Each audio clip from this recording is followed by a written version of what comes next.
Today on The Future of Everything, the future of wastewater. Most of us probably do not think about wastewater very much. The last time we think of it may be as we watch the water go down the drain of our kitchen or our bathroom sink, or perhaps when we press the flush on the toilet, done and gone. But we actually all know that it's not really done, that wastewater enters a pretty complex sewer system. The sewer system ideally goes to some waste treatment plant that processes the sewage. Many of us don't understand precisely what goes on there, but the general idea is it makes it safer for dispersal.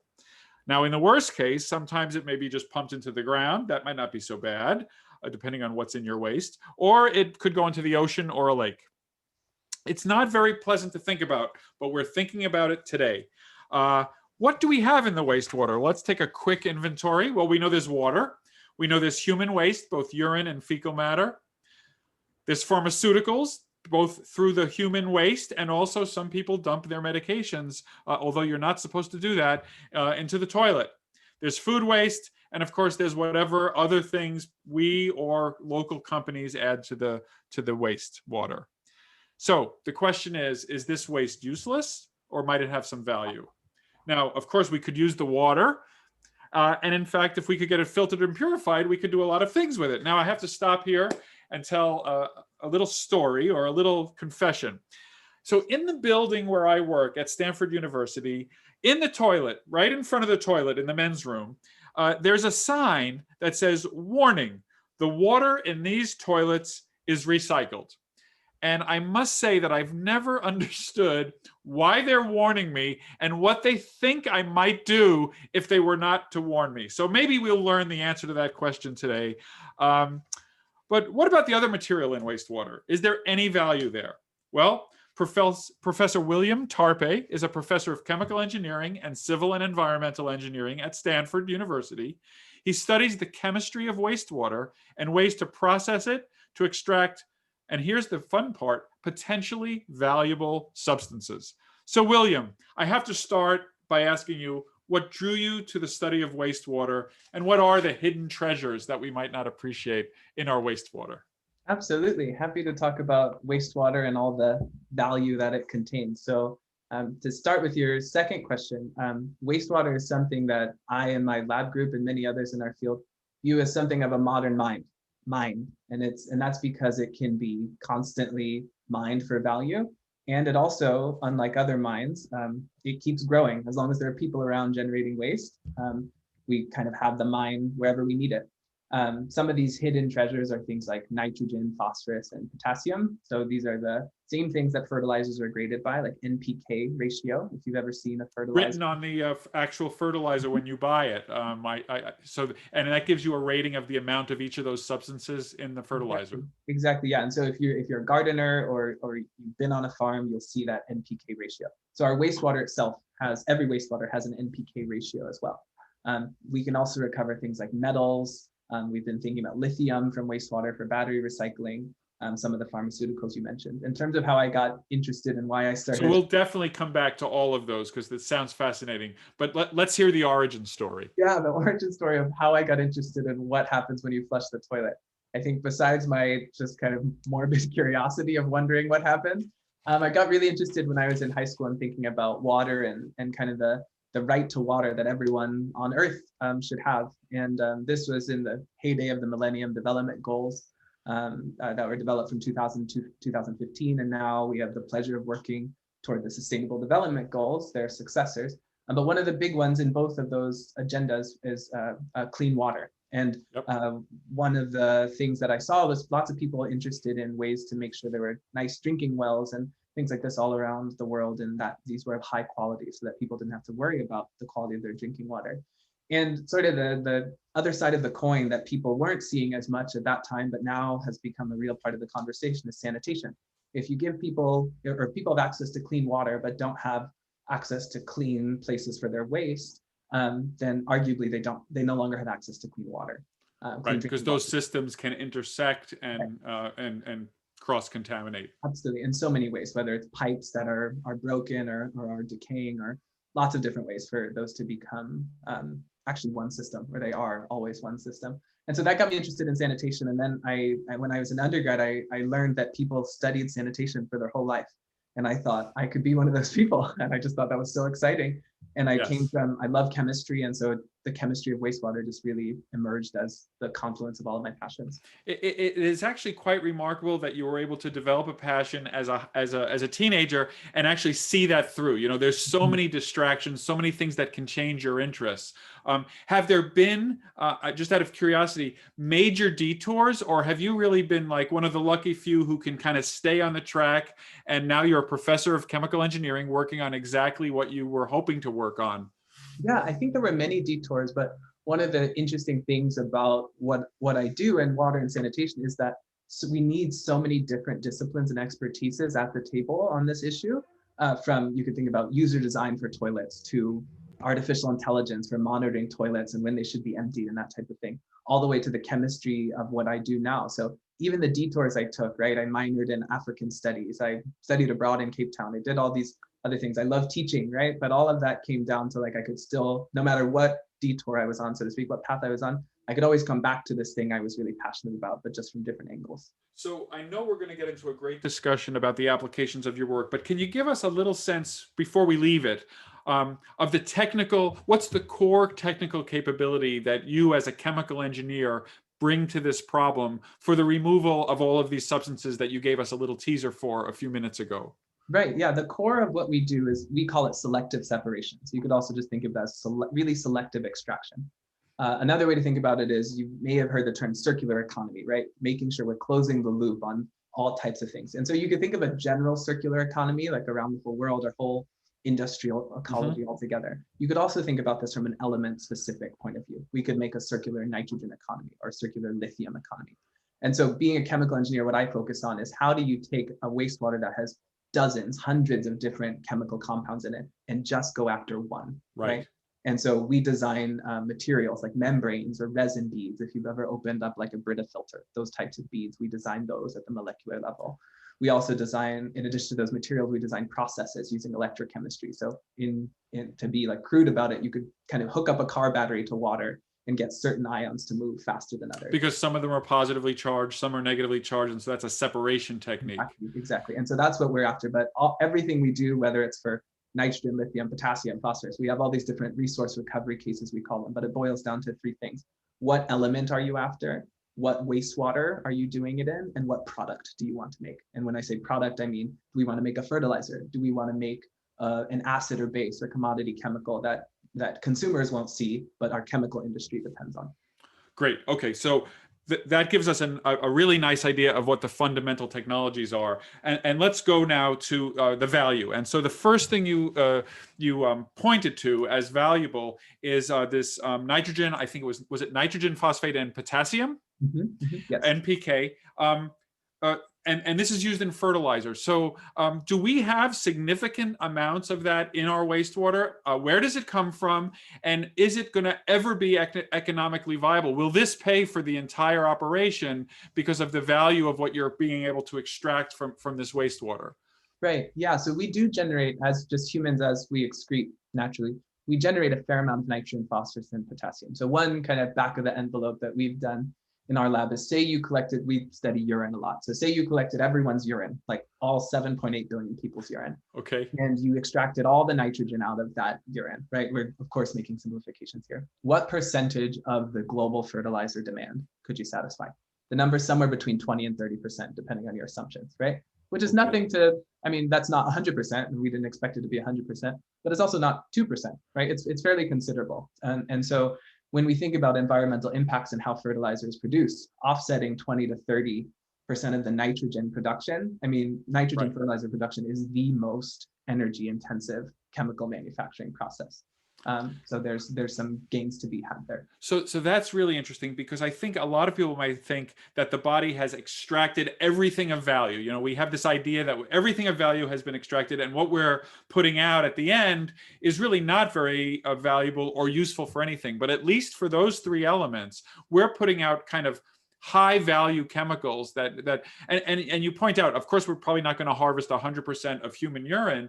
On the other hand, there's probably other sources of nitrogen, phosphorus, and potassium that are also adding into the water system that you could also reclaim. So it's almost an anti-pollution. Is that fair to say? Right. An anti-pollution or a mitigation strategy? Right. Yeah. So we have two value propositions or motivations here. One is to prevent the pollution, right, of nitrogen and the pollution consequences of nitrogen, phosphorus, potassium, some of these other elements. The other is to make valuable products and kind of reduce the environmental impacts of chemical manufacturing. And so between both of those, we feel like being right at the nexus, we can achieve both goals and do so in a more efficient way. This is the future of everything. I'm Russ Altman. I'm speaking with Professor William Tarpeh about urine and all the good stuff you can get from it. Okay, so that's great. So the fertilizer thing is a big deal. What about other things that we should be monitoring in the urine? I know that, for example, I think you mentioned and I mentioned in my intro that there might be pharmaceuticals floating around. What are the challenges for pharmaceuticals in the urine or opportunities? Yeah, one of the challenges we hear when I was a postdoc at University of Michigan, our broader team did some surveys of people and said, okay, what are the big obstacles you see to urine-derived fertilizers, and/or would you eat a crop fertilized with urine or some crop? That's crop with an O. Yes, yeah. Would you eat a crop? Would you eat a plant that had been fertilized with urine or urine-derived fertilizer? And a question that kept coming up was, what about the pharmaceuticals in urine? And this was from kind of the general public, and we were really pleased to hear this because this was the same thing we were thinking about in the lab. The short answer is that urine does contain a fair number of pharmaceuticals, and these pharmaceuticals in wastewater treatment plants, we tend to remove them through chemical processes most of the time. And if we don't, or if we don't do it well, it can cause ecosystem effects, right? You may have heard of changing gender dynamics in fish populations, for example, due to pharmaceuticals and estrogen. But one of the things that we can do is, and so when we're trying to make a nitrogen fertilizer, we want to make sure it's pharmaceutical free, right? And so in the separation techniques that I design, we try to do that, get the nitrogen and leave the pharmaceuticals. Kind of the next iteration of this, when I think of like, what's the crazy future of maybe even the current. We're all about the crazy future here on the Future of Everything. Yeah, what I'm wondering is could we actually recover pharmaceuticals from wastewater, right? So this is kind of the closet pipe dream I have. Pipe dream. Somewhat pun intended, right? And the dream here is that by the same logic that we take a nitrogen pollutant and convert it into a product, could we do that for pharmaceuticals themselves? And of course, right, there are social and technical issues that we need to think about. Would you want to drink water would you want to take a drug that had been in someone else's body? Those are things that we need to think about. And it's not something we should do tomorrow. But if it's an incredibly expensive drug, which is limiting treatment of patients globally, that argument could be pretty compelling. Right. Or could we get like just the active ingredient back, right? Or the most expensive component back. Or when one of the things I love about wastewater, and that I think is also in the future of wastewater, is broadening the definition of wastewater, right? Wastewater, of course, is, as you mentioned, what happens in our sewers, but wastewater is also produced at a pharmaceutical plant, right? Could we just do it right at where the pharmaceutical is produced and what they accept as a lower yield, lower than 100% yield? Could we recycle that, put a unit process in that gets us some of the active pharmaceuticals? So I'm really glad, because I wanted to make sure I got to this issue of infrastructure. So as you know, better than me, right now, all of the waste products go into pipes that get bigger and bigger and bigger, and they go to a big sewage system. I've heard that there might be other models for how this might happen. So can you paint for me what the opportunities are for moving away from the bigger and bigger pipes leading to a huge pool of mixed? Are we looking at a different infrastructure in the future? Yeah, absolutely. So in some ways, the future of wastewater we talk about in my field may be decentralized, right? Or better put, it may be kind of flexible scale, or there may be a spectrum of scales. Right now, the majority of infrastructure that's associated with wastewater is these pipes that get bigger and bigger and end up at a treatment plant that's on some body of water. Right. And this, the thing about this is that it's definitely a great solution if your problem is pollution and pollution alone. But if your problem now in the 21st century is pollution, scarcity, environmental impacts, energy, cost, Now with this multi-criteria problem, the centralized ones is no longer a one-size-fits-all approach. And so what I mean by that is that even if we tried to do centralized infrastructure around the world, by 2050 at current proliferation rates, half of the people in Africa and Asia still wouldn't have access to sanitation. Many of us consider that unacceptable. Right. And so to fill that gap, we need to have flexible scale approaches. So tell me what decentralized looks like. So I get the idea that we're not going to have the big sewers treatment plants. What might we have instead? Yeah, you might have a neighborhood scale treatment plant, right? Or you might have a household scale treatment plant, a point of generation treatment plant. You may have heard of point of use water treatment filters, for example, right? Like you open the cooler at the office and there's an activated carbon resin right there, or activated carbon cartridge right there. Same thing, but for wastewater, right where the wastewater is generated at the toilet level. That's like micro centralization, right? Right. That could be an option. And this has some benefits. Another example is like septic tanks, right? Like lots of people in the US, up to a quarter of our population is actually not on centralized sewerage infrastructure. Right. And so there are different challenges, but also different opportunities, right? You can have more. So in a way, they're pioneers for these decentralized. But this will be a new generation of decentralization where, the kinds of devices that you and others are designing will be scaled down and made so that they can effectively work on a household or a block scale. Absolutely. What about the idea of having the effluents separated? So one of the things that always strikes me is my kitchen waste, my toilet waste, all of it goes into the same pipe. So there's already a pretty big pipe coming out of my house. Is there an argument for having separate pipes with different kinds of waste leaving the house going into this decentralized system? Does that make sense? Absolutely, yeah. And so the term we use for this is called source separation, right? Which just means separating the wastewaters where they're at the source, where they're generated. And this may sound like a crazy idea, right? Having multiple pipes in your home. But then let's think about solid recycling, right? In solid recycling, we already do source separation in some cases, right? We separate glass from plastics from paper. Right? Think about the same thing, just their water streams. Yes, every week I have a ritual to separate my recycling. It's very important to me. Absolutely. And it's something that we just all learn to do, right? Humans are very adaptable. By the same token, you could imagine having a pipe in your house for food waste, a pipe for urine, a pipe for feces. Hopefully not that you have to separate yourself, right? But separating them at the source helps us do the recycling better, right? When you have cross-contamination, you have paper in the plastics recycling, it makes it harder to recover plastics from plastic. Same logic. So, and it strikes me that if you did do that, some of it might be hyper local because you know how to deal with it, but others maybe you aggregate at the block level or at the city level because you just need a certain amount of volume for the efficiency of your different systems. Absolutely, yeah. And so that flexible scale comes right in there. Like you said, Russ, you could have the urine could be treated at the household, but maybe the fecal matter goes to the whole city level, right? And that gives you a lot of flexibility to put everything, each treatment operation, at the scale at which it's most efficient. This is The Future of Everything. I'm Russ Altman. More with our guest, Professor William Tarpeh, about urine, wastewater, and a lot of issues that I really want to get to next on Sirius XM. Perfect cut. That was a perfect 18 minutes. Nice. Okay. It is being recorded. The world, everything in the world is good. And I think I saved my little notes from I think we have the same end game. The developing world, algal blooms, and the Urine Summit. There we go.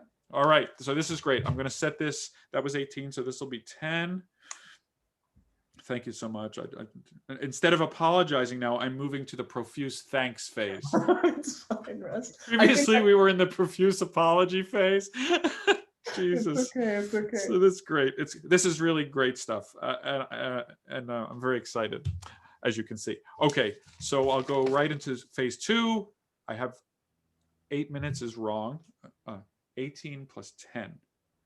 See, this is the kind of thing that makes you not turn on the recorder. Okay, 10 minutes. I am still recording. I'm going to let this train. I live very close to a train, so every now and then you might see me go on mute. It's because there's a loud ass train that's passing, and I don't want it to mess up the. No problem. And it's funny because we're hitting both rush hours today. So congratulations, you get you double rush hour hit. Okay, so second segment, 5, 4, 3.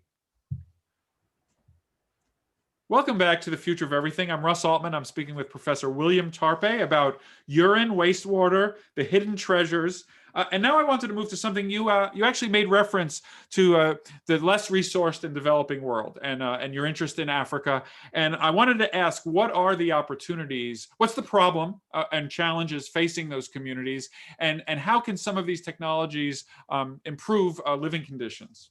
Absolutely. The problem is quite sobering. So about over 4 billion people don't have access to collection of their excreta and treatment of their excreta, right? And this is hard to imagine for people in the US because we just literally flush and forget. We don't. And so that's more than half of the human population. Right. And sanitation is a really central thing. It affects everything from taking extra days off work because of extra diarrheal disease burden, all the way to girls staying home from school when they reach menstruation age and don't have access to private toilet facilities. And so it has really far-reaching impacts.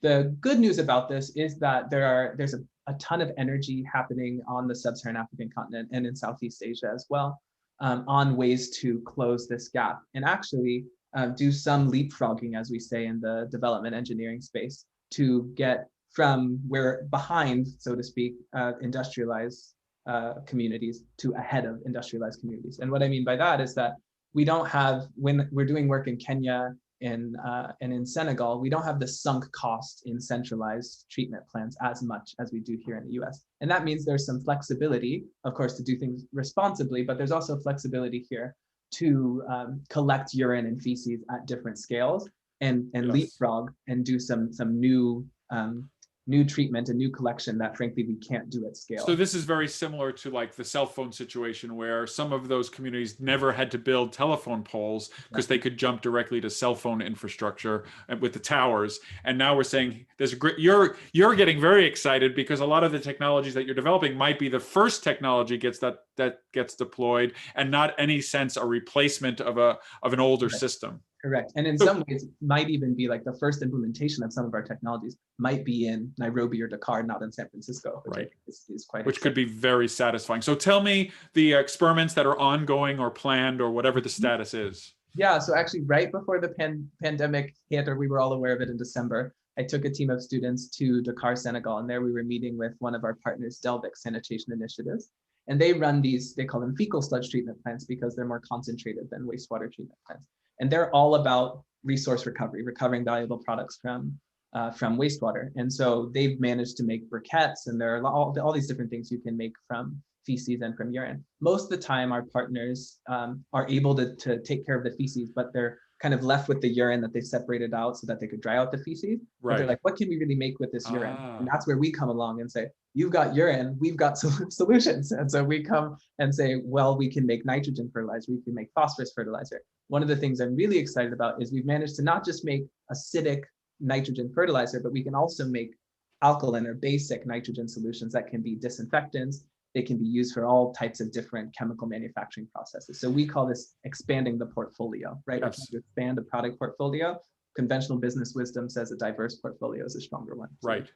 And so it strikes me that one of the benefits may be that these things are being produced right where they may be needed. So right. Transportation costs, sustainability goes up. I mean, is that true?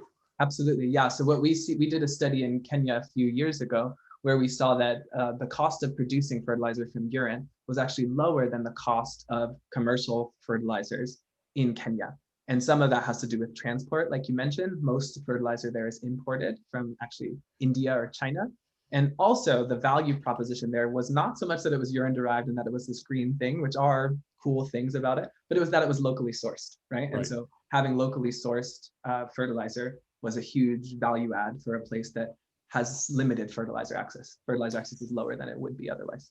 I'm also struck that when, and you were mentioning business principles, your supply chain is pretty robust as long as there's no big disease or terrible problems with health. Your population stability then translates to stability of your basic ingredients for then going ahead and doing these transformations. Correct. Yeah, because we can do it, like you mentioned, right where the people are.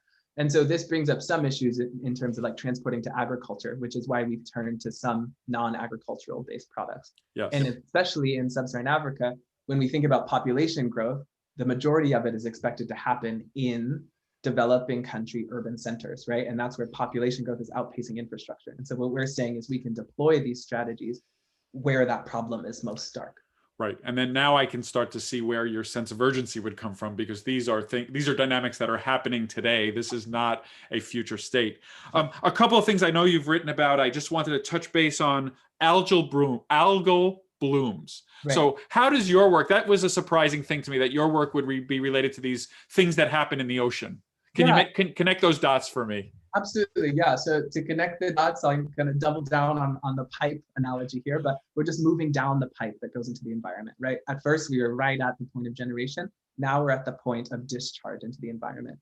At the end of that pipe, if you can imagine an ocean outfall pipe that goes out 2 miles, like some of our plants do here in the Bay Area, what we're doing is emitting nitrogen and phosphorus into the ocean, right? And conventional not-so-wisdom would say, dilution is the solution to pollution, right? But in reality, what that does— That's a good one.